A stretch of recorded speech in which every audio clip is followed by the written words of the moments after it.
me comprometí a ser estrictamente su vocero, aunque coincido con todas las opiniones que están en este documento.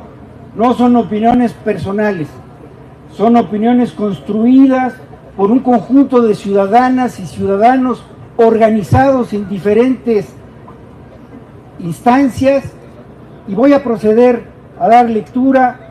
Mucho les agradezco su atención. Ciudad de México, 11 de agosto de 2024. Instituto Nacional Electoral. Consejera Presidenta Guadalupe Tadei Zavala.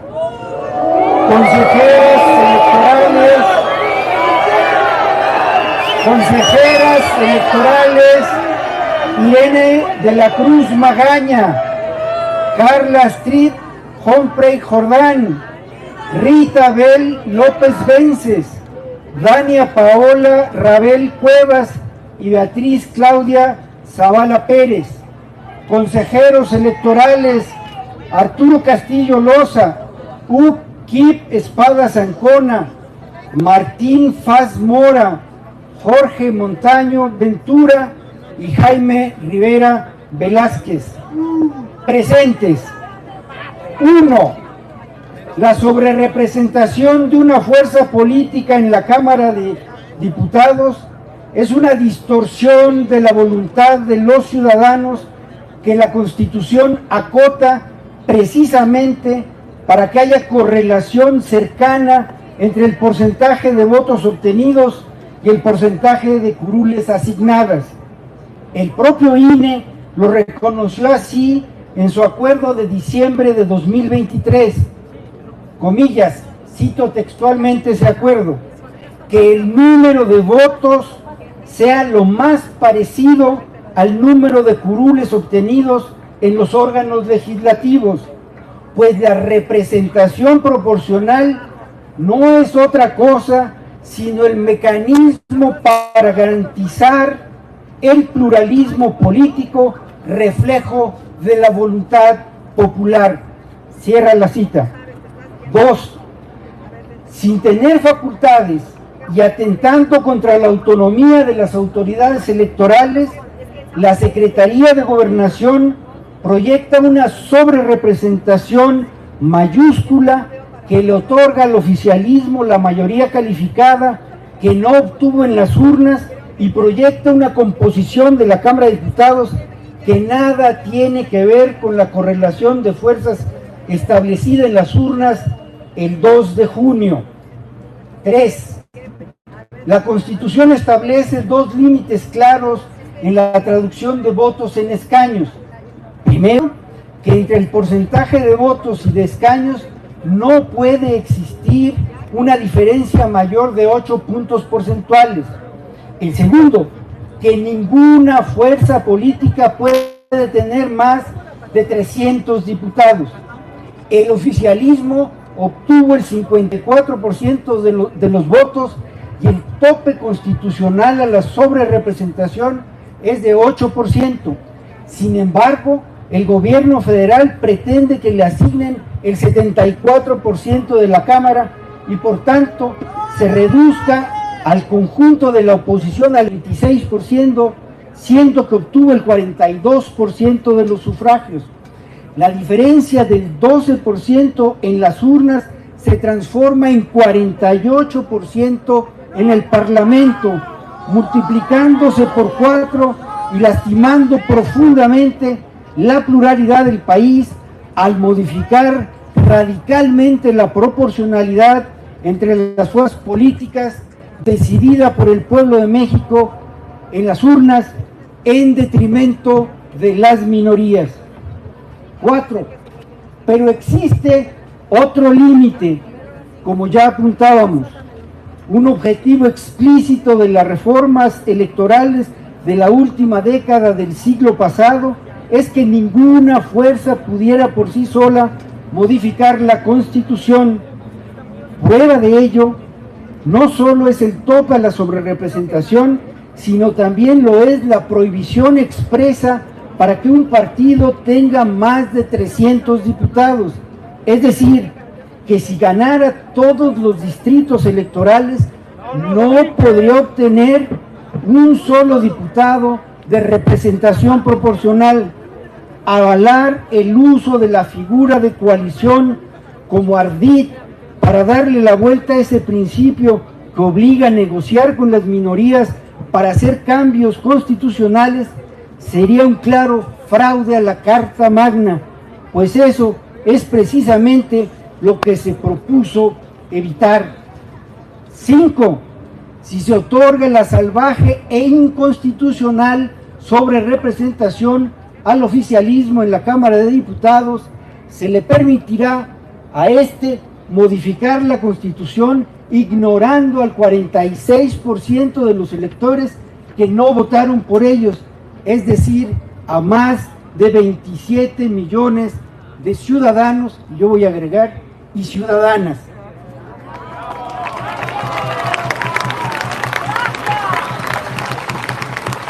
Nada. 6. Con solo el 54% de los votos, el oficialismo busca cambiar unilateralmente el régimen político, acabando con la división de poderes, eliminando todos los contrapesos y controlando las elecciones desde el gobierno.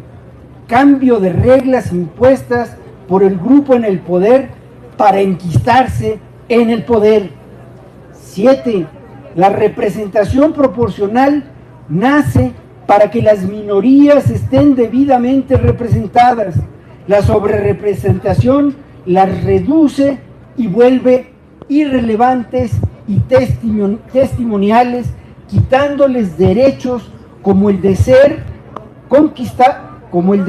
consideradas para reformar la Carta Magna e interponer acciones de inconstitucionalidad, lo cual significaría la existencia de una supermayoría sin contenciones, cuyas decisiones no podrían ser revisadas, dejando a la sociedad indefensa frente a posibles violaciones constitucionales.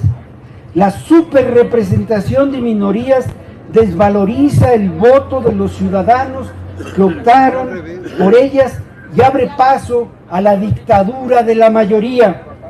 8.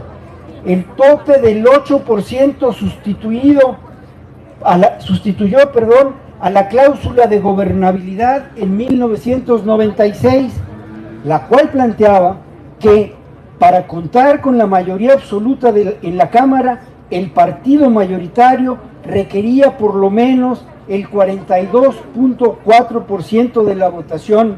Estaba pensada para una sola fuerza, la más votada, no para las demás. Ahora se pretende representar por triplicado a la coalición oficialista. 9.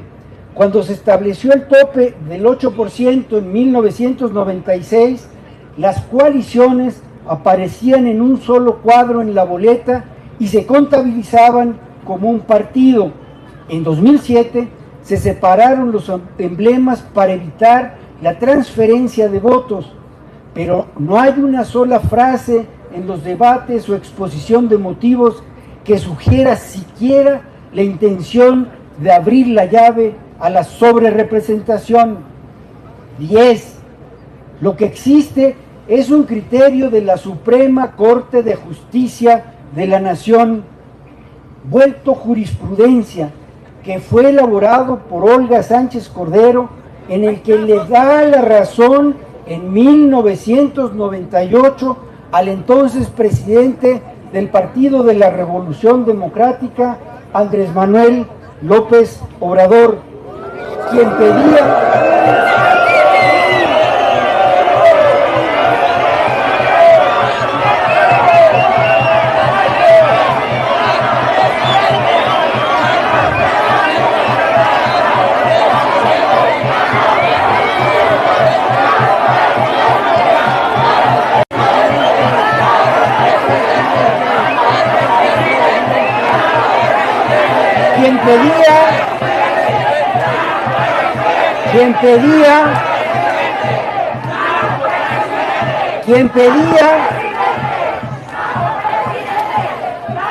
pedía una interpretación no literal, sino contextual del texto constitucional.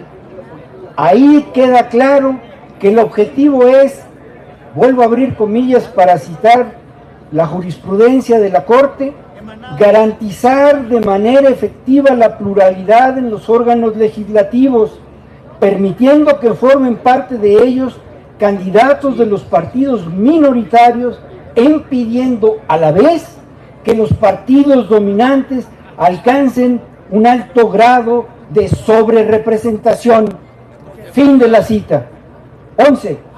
La interpretación literal del artículo 54 constitucional resulta inaplicable, pues sería aberrante recurrir a dos criterios distintos para las bases primera y quinta, siendo además que ambas redacciones provienen de la misma reforma de 1996.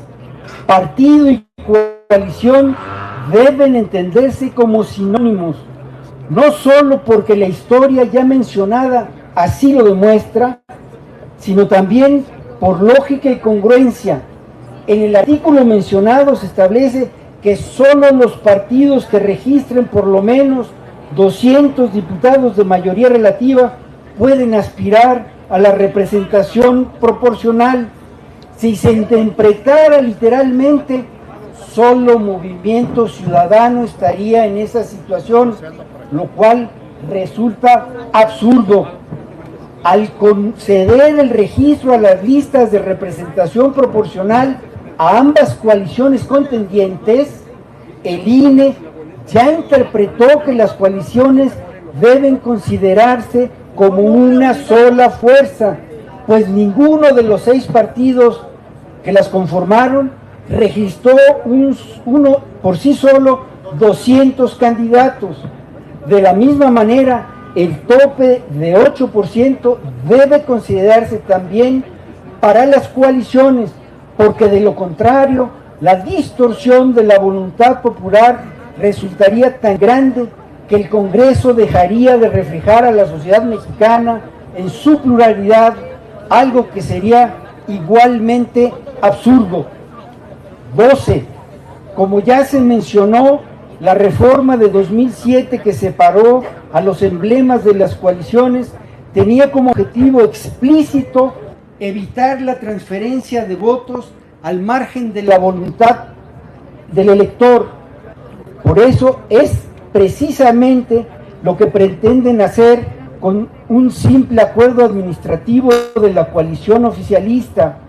En no pocos distritos, la inmensa mayoría de los votantes que optaron por esa opción cruzaron el emblema de Morena, pero le asignaron triunfos al PT o al Verde, para que con ese ardid le asignen más diputados de representación proporcional al partido oficial. 13. Por todo lo anterior, demandamos que prevalezca una interpretación histórica, sistemática, teleológica y garantista que prevé el espíritu de la Constitución y los derechos de las minorías, respetando el límite de 300 diputados para la coalición oficialista. Con ello se cumpliría además con el principio pro persona establecido en el artículo 1, el cual, como lo ha determinado la Suprema Corte de Justicia de la Nación, es la lupa con la que debe leerse todo el texto constitucional. Señoras y señores consejeros electorales, hemos expuesto de modo sintético nuestras razones sobre un tema crucial para la democracia y la república en México. Tratamos de presentar todas las consideraciones y todos los argumentos implicados, pero no estamos pidiendo que interpreten y apliquen la ley a las condiciones por sus consecuencias políticas, sino estrictamente que lo hagan para no violar la Constitución, Y esa, señora consejera presidenta, señoras consejeras electorales y señores consejeros electorales, esa es su mayor y suprema obligación. Atentamente, Causa en Común. Ahora sí aplaudamos a las organizaciones. Causa en Común.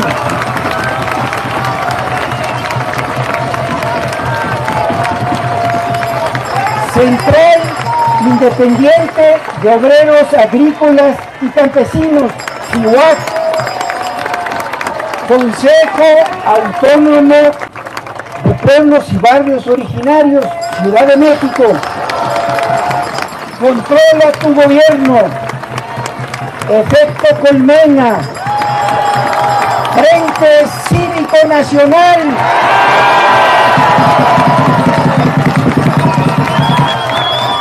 Instituto de Estudios para la Transición Democrática.